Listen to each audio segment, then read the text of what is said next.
말라기 4장 1절 3절 말씀을 함께 한 목소리로 읽겠습니다. 같이 한번 읽습니다. 시작.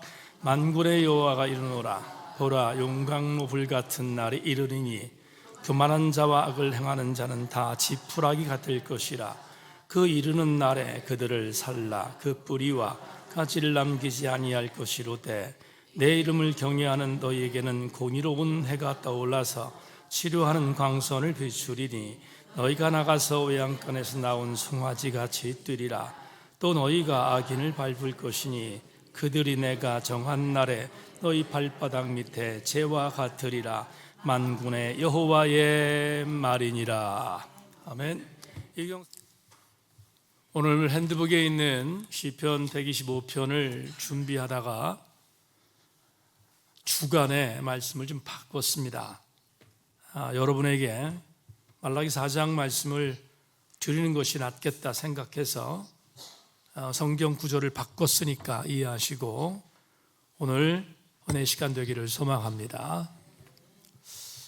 여러분, 오늘 궁극의 치유라는 제목을 갖고 말씀 연회를 나누겠는데 한 20-30분, 30분까지 안 가겠습니다만은 잘 듣고 오늘도 치유의 은혜가 임하는 귀한 시간 되기를 소망합니다. 월요일 날 아주 우연히 유키즈 온 더 블럭이라는 프로그램에 나왔던 안동 천주교 교구의 초대 주교를 맡았던 드봉 레나드 신부의 미사 예배에 참석했습니다. 천주교 미사 예배를 전체적으로 영상으로 참여한 것은 처음입니다. 저는 개인적으로 천주교에서 했던 결혼식을 참석해 본 적이 없기 때문에 그래서 천주교 미사는 처음부터 끝까지 참석해 본 건 이번 드봉 주교의 장례 미사 예배가 처음이었습니다. 참석하다가 많은 생각이 들었는데 개신교회 목사가 된 게 참 고맙다 생각했습니다. 왜냐하면 우리는 예배 시간에 2분밖에 안 일어나잖아요.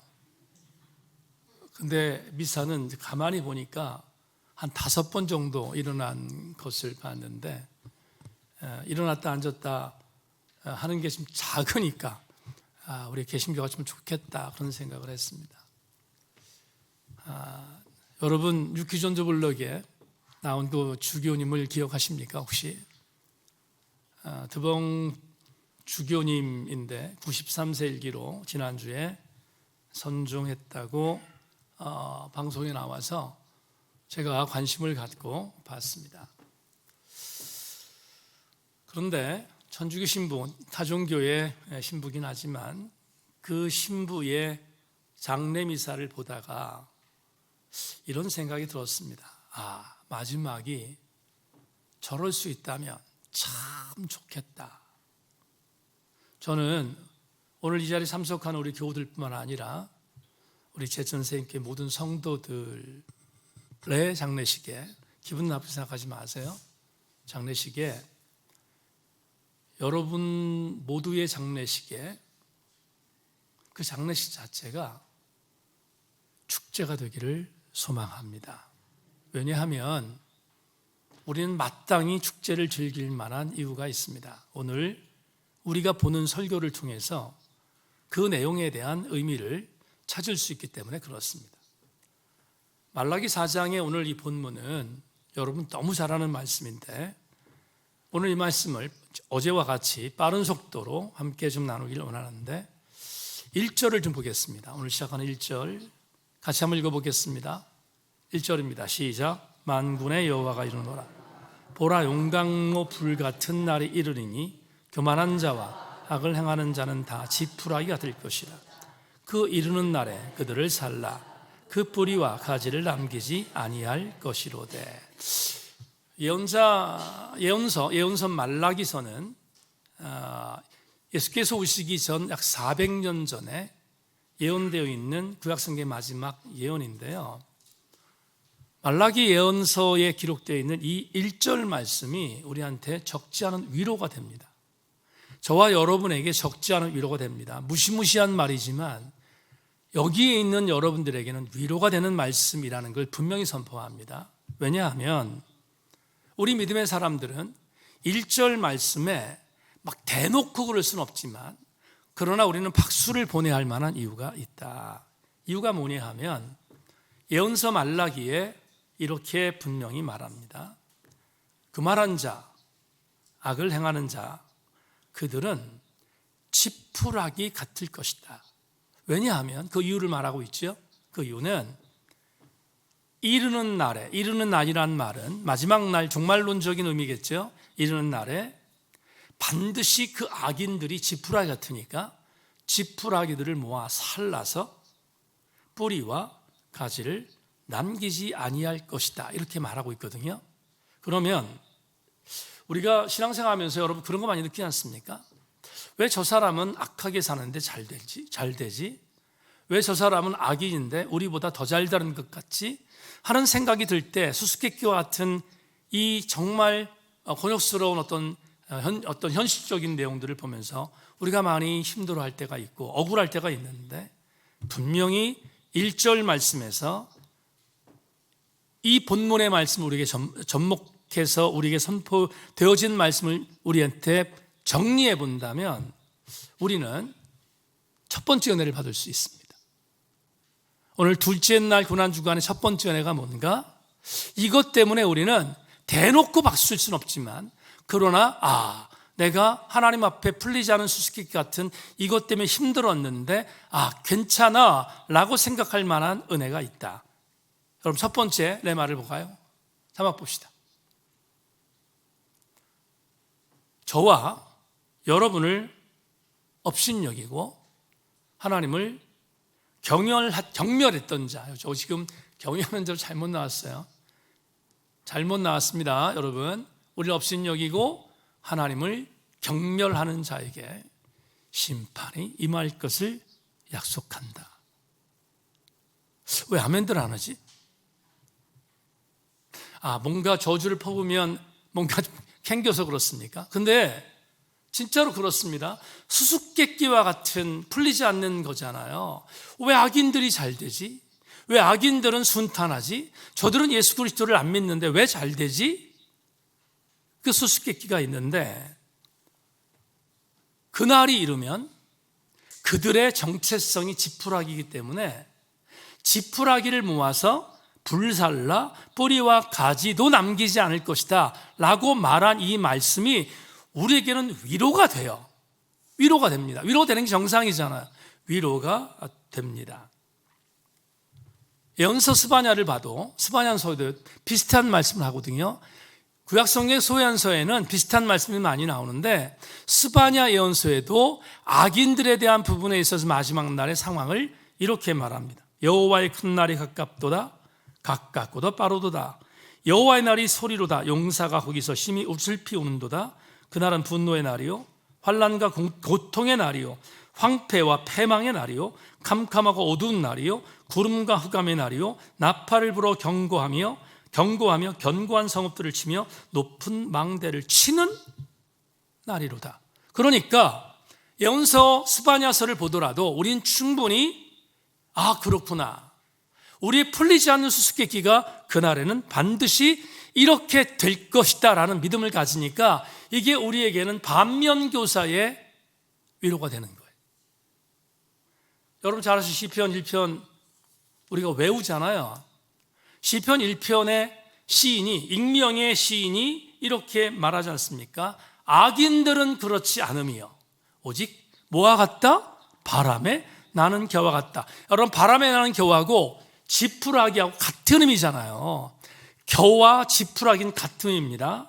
그러니까 그날이 되면 악인들에 대한 부분에 있어서 반드시 하나님께서 계수하시는 날이 올 것이라는 것 때문에 우리는 위로를 받는 게 정상입니다. 정말 정상입니다.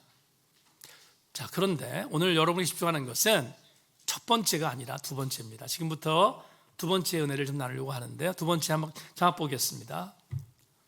반대입니다. 오늘 제 여러분과 나오는 가장 중요한 메시지거든요. 이렇게 말하고 있습니다. 야훼를 경외하는 백성들에 대한 분명한 복을 말라기는 예언합니다. 야훼를 경외하는 자에게 말라기 예언서는 복이 임할 거다, 이렇게 이야기를 하는데, 그 복이 뭐냐? 네 가지입니다. 네 가지인데 2절과 3절에 나옵니다. 2절 3절 같이 한번 읽어볼까요? 준비. 오늘 우리가 이 말씀 때문에 지금 오늘 본문을 본 거예요. 시작. 내 이름을 경외하는 너에게는 공의로운 해가 떠올라서 치료하는 광선을 비추리니 너희가 나가서 외양간에서 나온 송아지같이 뛰리라. 너희가 악인을 밟을 것이니 그들이 내가 정한 날에 너희 발바닥 밑에 재와 같으리라. 만군의 여호와의 말이니라. 아멘. 네 가지의 복을 주신다고 했습니다. 첫째, 공의로운 해가 떠올라서, 공의로운 해가 떠올라서 우리에게, 야훼를 경외하는 자에게 공의로운 해가 떠오른다. 이게 첫 번째 복입니다. 두 번째, 치료하는 광선을 비춰줄 것이다, 이렇게 말하고요. 세 번째, 외양간에서 나온 송아지 같이 뛰게 될 것이다 말하고 있고, 마지막 우리 첫 번째 봤던 거에 대한 증명이 나옵니다. 악인들을 밟게 될 것이다. 이게 여호와를 경외하는 자에게 주어지는 복이다 라고 약속하고 있습니다. 그러면 이 네 가지를 종합하면 어떤 은혜가 있을까? 이렇게 해석할 수 있습니다. 모든 육체적인 영적인 문제에서 치유받은 백성들이 송아지처럼 외양간에서 나와서 뛰놀게 되는데, 그날은 악인들에게는 진노의 날이지만 하나님을 끝까지 의지한 자들에게는 전인적인 치유가 임하는 복을 받는 날일 것이다. 아멘. 그렇죠? 지금 말라기서에 있는 말씀만 놓고 보면 정말 은혜가 되는 게 2절과 3절이에요. 왜? 우리는 1절과는 관계없지만 선포합니다. 우리 제천생교 성도들은 1절과는 전혀 상관없는 자들이 되어지기를 주의 이름으로 축원합니다. 2절과 3절이 여러분의 것이 되기를 주의 이름으로 축원합니다. 그렇다면 야훼를 경외하면 치유의 드라마가 나에게 임하게 되는구나. 저는 오늘 여러분에게 짧은 설교 시간이지만 집중하고 싶은 게 있습니다. 그렇다면 우리가 질문할 게 있습니다. 야훼를 경외한다는 것이 과연 뭘까? 왜? 야훼를 경외하는 자에게 치료하는 광선이 임하고, 할렐루야, 그리고 외양간에서 송아지가 나온 것처럼 자유롭게 뛰는 강건함이 임한다고 선포했으니까 가장 중요한 건 뭐냐 하면 야훼를 경외한다는 것이 과연 어떤 의미가 있는가, 그걸 질문해 봐야 되잖아요. 그게 오늘 두 번째 고난주일 저녁 집회의 은혜입니다. 야훼를 경외한다는 것이 뭘까? 제가 여러분에게 이 질문을 풀기 위해서 성경으로 접근하겠습니다. 잠언 1장 7절 자막 보세요. 여호와를 경외하는 것이 지식의 근본이거늘 미련한 자는 지혜와 훈계를 멸시한다. 자, 보세요. 야훼를 경외하는 게 뭐라고 했습니까? 지식의 근본이라 했습니다. 그러면 이 말을 뒤집는 거예요. 뒤집으면 어떤 얘기가 되냐면, 야훼를 경외한다는 것은 야훼 하나님, 그분이 나의 가장 우선순위인 것을 인정하는 백성들에게, 우리에게 최고의 지식과 지혜를 주신다는 말이잖아요. 그러니까 야훼 하나님을 경외한다는 것은 그분이 나의 삶의 가장 우선순위인 것을 인정하면 하나님께서 우리에게 가장 위대한 지혜와 지식을 주신다는 것, 그게 야훼를 경외하는 자에게 주어지는 축복이다. 자, 여러분, 제가 신약성경 한 구절을 읽겠습니다. 잘 따라오십시오. 누가복음 말씀인데요, 여러분 익숙한 말씀이라서 제가 읽을 테니까 잘 따라오시길 바랍니다. 또 다른 사람에게 나를 따르라 하시니 그가 이르되 나로 먼저 가서 내 아버지를 장사하라 하게 허락하옵소서. 이르시되 죽은 자들로 자기의 죽은 자들을 장사하게 하고 너는 가서 하나님의 나라를 전파하라 하시고, 또 다른 사람이 이르되 주여 내가 주를 따르겠나이다마는 나로 먼저 내 가족을 작별하게 허락하소서.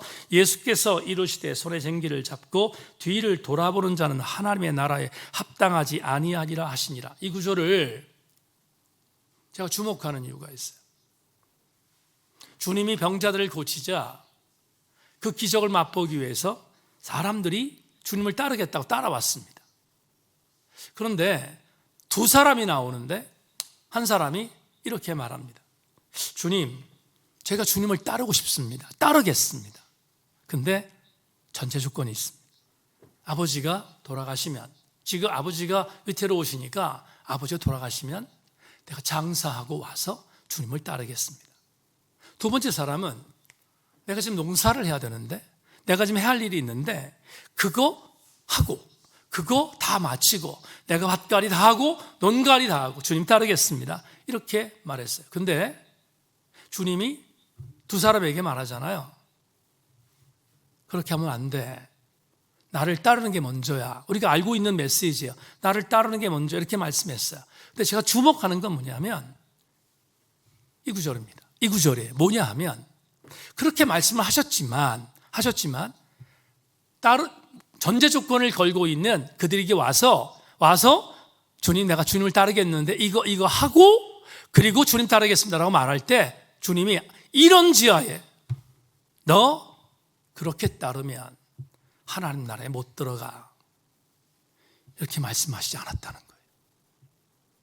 하나님 나라에 못 들어가 이렇게 말씀하시지 않았어요. 뭐라고 말씀하는가 하면 하나님 나라에 합당하지 않아. 이 말은 이런 거죠. 제자로서 살아가는 하나님 사람들이 살아가야 할 방법에 대한 방향성은 구원의 문제가 아니라 우선순위의 문제다. 그러니까 우선순위의 문제에 있어서 여러분, 예수 믿고 그냥 적절히 살아가는 사람에게 주님 하신 말씀이 아니에요. 내가 적어도 주님을 따르겠다라고 고백한 자에게 말씀이거든요. 그 말씀에 대한 의미는 너가 나중에 이렇게 하면 하나님 나라에 못 들어가라고 금을 긋는 게 아니라, 사랑하는 형제들아, 나를 따르려면 우선순위에 있어서 분명히 네가 가져야 할 신앙의 선택을 해야 한다는 것을 알려주는 말씀이거든요. 그렇다면 오늘 우리 이런 생각이 드는 거예요. 야훼를 경외한다는 게 뭐지? 야훼를 경외한다는 게 도대체 뭔가? 그럴 때 야훼 하나님이 나의 삶의 우선순위인 것을 인정하는 것, 그게 야훼 하나님을 경외하는 거다. 거기에 치유의 역사가 나타납니다. 한 사람만 더 소개할게요.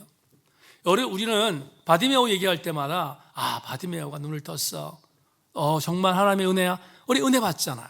은혜 받는데 절대로 잊으면 안 되는 게 있어요. 바디메오의 기적 역사 속에서 우리가 정말로 중요하게 할 구절이 하나 있는데요. 그게 마가복음 10장 50절에 있어요. 제가 읽을게요. 보십시오. 이렇게 말합니다. 맹인이 누구죠? 바디메오입니다. 맹인이 겉옷을 내버리고 뛰어 일어나 예수께 나아오거늘. 그림 그려지죠? 여리고에 내려왔던 예수 그리스도가 못 보고 있었던 바디메오가 나를 불쌍히 여달라고 소리쳤습니다. 제자들이 막았습니다. 그런데 다시 소리 질렀습니다. 그래서 주님이 오라 이렇게 말씀하셨습니다. 오라 하셨습니다. 오라고 했을 때 바디메오의 반응이 나옵니다. 예수께로 찾아 나갔다라고 마가가 기록하지 않아요. 그건 나중 문제야. 그건 나중의 기록이야. 정말 중요한 건 뭐냐면 예수님께 찾아 나갔다는 나중 결과고, 그 전에 한 게 있어요. 바디메오는 자기가 입고 있었던 겉옷은 거지로서 살아가는데 필수품이었습니다. 여러분, 밤이 내리면 그 겉옷이 추위를 피하는 것입니다. 낮에 그 겉옷은 자기를 눕게 하는 겁니다. 필수품입니다. 그런데 마가가 이렇게 말하잖아요. 뭐라고 말하는가 하면 와라, 나에게 와라, 이렇게 주님 말씀하셨어요. 절호의 기회를 맞았는데 그냥 이렇게 마가가 표현할 수 있습니다. 아, 바디메오는 예수께서 오라는 말씀을 듣고 뛰어서 일어나 예수께 나아갔습니다 라고 써도 괜찮을 터인데 앞에다가 이렇게 썼습니다. 겉옷을 벗어버리고. 사랑하는 여러분, 오늘 우리는 치유 얘기를 합니다. 이제 마지막으로 치유 얘기를 하려고 하는데, 내가 하나님 앞에 영의 문제를 치유받고 육의 문제를 치유받아. 그런데 영의 문제와 육의 문제를 치유받는 데 있어서 전제 조건이 있습니다. 주님은 네가 나에게 오면 내가 너를 치유하겠다고 약속하시잖아요. 주님은 나에게 오면 내가 너를 치료할 거야 이렇게 약속하세요. 근데 주님 앞에 치유받기 위해서 우리가 할 게 있어요.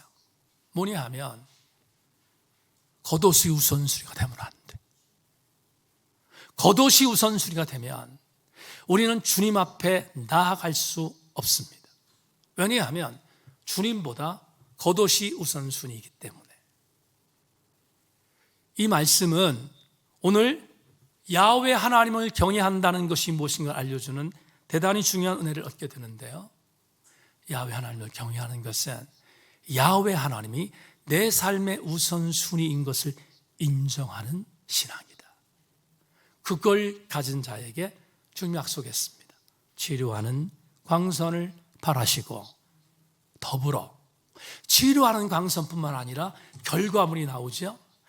너가 외양간에서 뛰어나온 송아지같이 뛰게 될 것이며, 마지막으로 너희들이 그토록 수수께끼처럼 지금 고통스러워하는, 왜 악인들은 잘 되죠? 왜 나는 죽기 살기로 예수를 믿는데 저 악인보다 안 되죠? 라고 하는 그 수수께끼가 마지막 말라기 연서에서 우리에게 말씀하고 있습니다.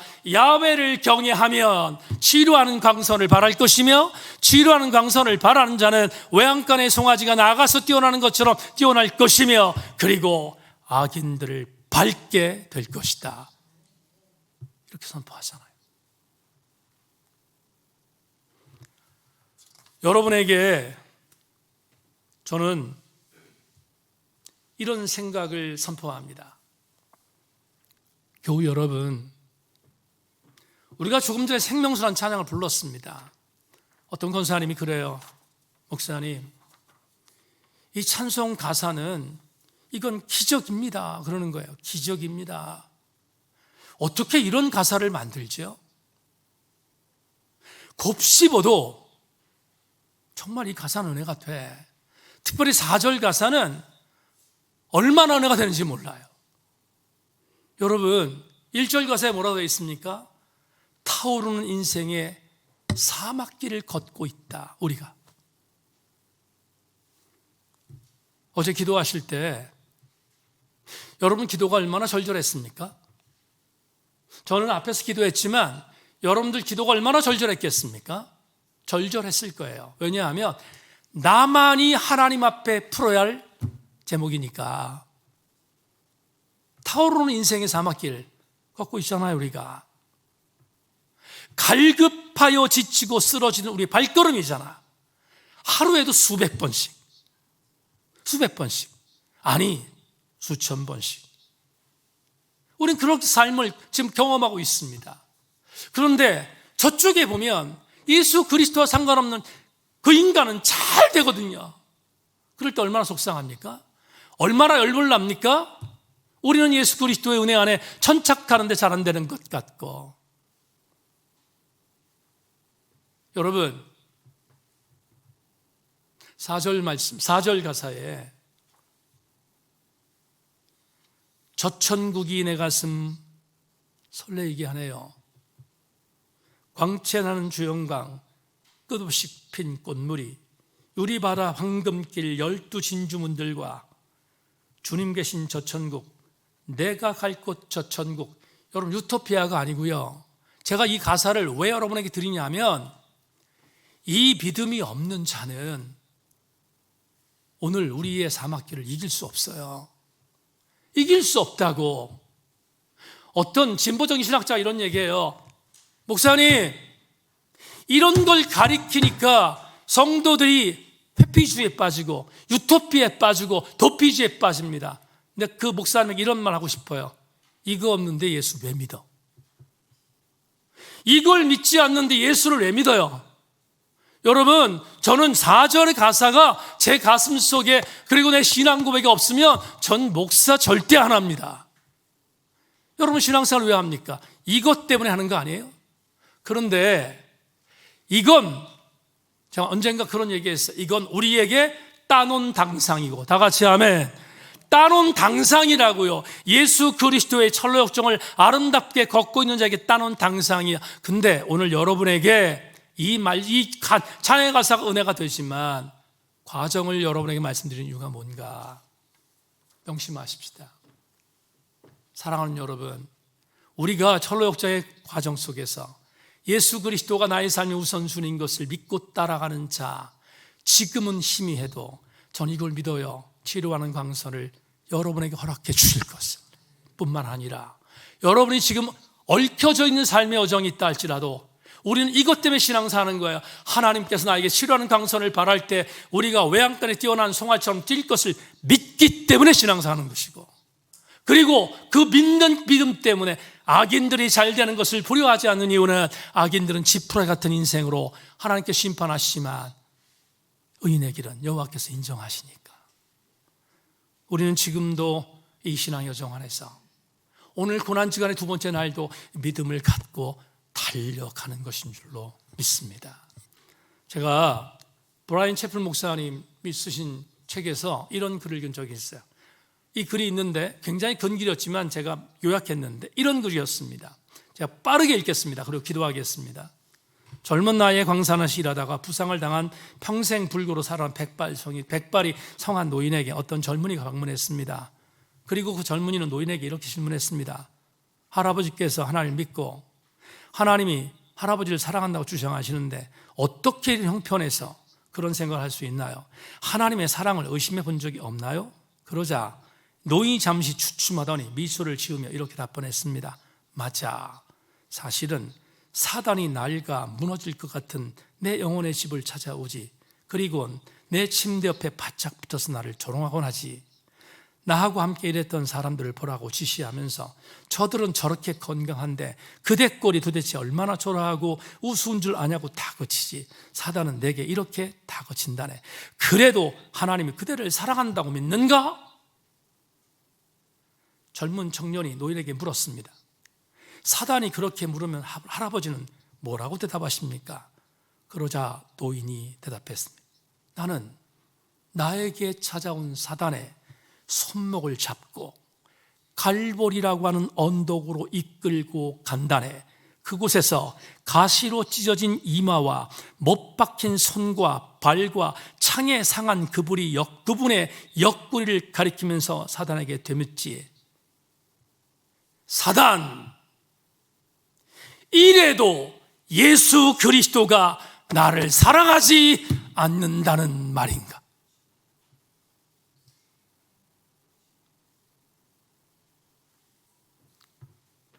교우 여러분, 오늘 우리의 삶이 버거워도 사막길을 걸어도 주님이 우리를 이기게 하실 것을 확신하고 여호와 하나님을 경외하는 자에게 치료한 광선이 반드시 바라는 것을 명심하고 이번 고난주간을 통하여 여러분 개개인의 문제들에 치료하는 광선이 내리쬐기를 주의 이름으로 축원합니다. 그리고 그 광선을 받은 여러분들, 영적으로 묶여져 있는 영혼의 감옥에서 뛰어나와 예수 그리스도의 성령의 법으로 해방받고, 그리고 여러분 자유자재로 사용하신 하나님의 은혜 안에서 고난주간 승리하고 부활의 줄 만날 수 있기를 주의 이름으로 소망합니다. 선포합니다. 현장에서, 여러분의 삶의 현장에서 내일 수요일, 목요일, 금요일, 토요일, 주일 여러분의 삶 현장에서 치료하는 광선이 나에게 임했다는 간증들이 나타나기를 주의 이름으로 소망합니다. 주님은 우리를 이기게 만드시는, 궁극의 치료를 주시는 하나님이심을 믿으시기를 소망합니다. 기도하기 전에 베드로전서 1장 7절로 9절에 베드로가 말했던 마지막 구절이 있어 선포하고 기도하겠습니다. 너희 믿음의 확실함은 불로 연단하여도 없어질 금보다 더 귀하여 예수 그리스도께서 나타나실 때에 칭찬과 영광과 존귀를 얻게 할 것이니라. 예수를 너희가 보지 못하였으나 사랑하는도다. 이제도 보지 못하나 믿고 말할 수 없는 영광스러운 즐거움으로 기뻐하나니. 같이 읽겠습니다. 시작. 믿음의 결국 곧 영혼의 구원을 받음이라. 할렐루야. 우리 세인교회 성도들 탈락되지 않기를 소망하고 은혜 안에 분투하는 고난주간 되어지기를, 치료하는 강선을 받는 여러분 되기를 주님의 이름으로 축원합니다.